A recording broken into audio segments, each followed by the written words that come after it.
Question 7 over here is on LCM, lowest common multiple, and HCF, highest common factor. So without further ado, let's look at this question over here.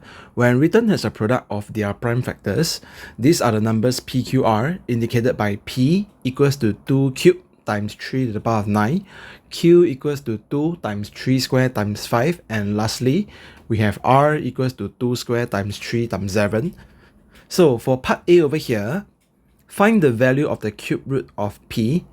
So what I'm going to do over here is I'm going to write down P, which is equals to 2 cubed times 3 to the power of 9. So the question wants us to find the cube root of P.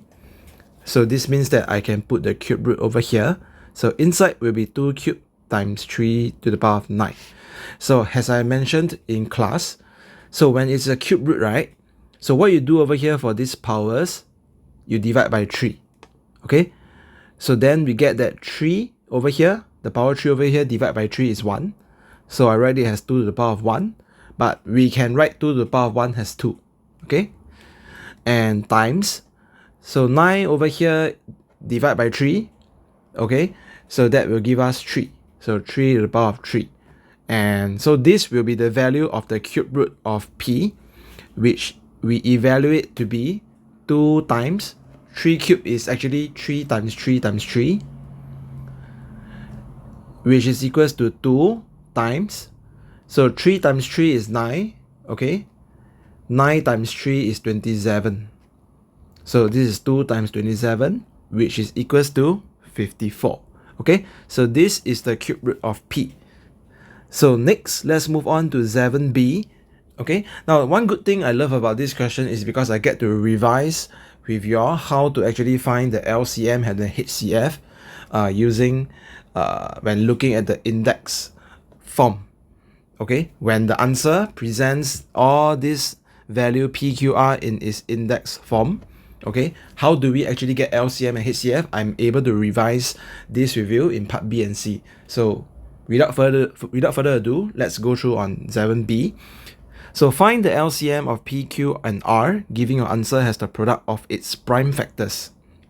Okay, so what I'm going to do over here, okay, remember, in order to find the LCM, right, for all the base over here, base 2, base 3, and base 5, and base 7, right, okay, so for all the base, okay, take the highest power. So for base 2, we have 2 to the power of 3, 2, and 2 squared. So we take the highest. So the LCM is equals to, okay, so 2 square and 2 cube over here, we take the highest, that will be 2 cube, okay, times, let's look at the next base, base 3, we have 3 square, 3 to the power of 9.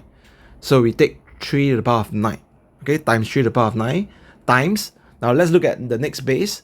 So there's only one with base 5, that is 5 over here. So then we just take 5, that is the highest because that's the only one. And same thing, the next base is base 7, the only one is 7, so we take 7, okay, and then we are done. That's how we find the LCM. So in short, LCM, for all the base, you take the highest, okay. So 7c, the greatest number that will divide P, Q, and R exactly.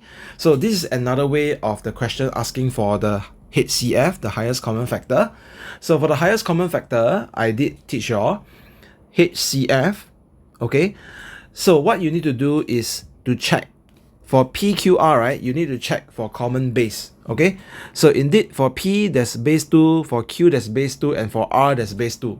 Okay, now then we look at base 2. We take the lowest. So 2 square, 2, and 2 cube, the lowest is 2, okay, times, let's look at the next common base that is common to these three numbers, PQR.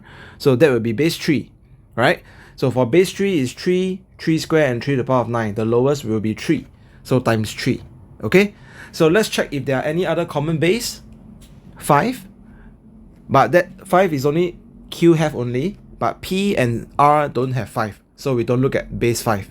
So let's look at the next base, base 7. So 7 over here, only R have. Q and P don't have 7. So then we don't look at base 7. So this is my HCF, which is 2 times 3, which is equals to 6. Okay, but because correct. So HCF equals to 2 times 3 equals to 6. So here for 7C, right, we write it as 6 because they want to find the greatest number. They want the number. But for part B over here, right, I no need to evaluate the LCM because the question asks us to give the answer as the product of its prime factors, which is what I did over here. Okay, so that sums up for question number 7.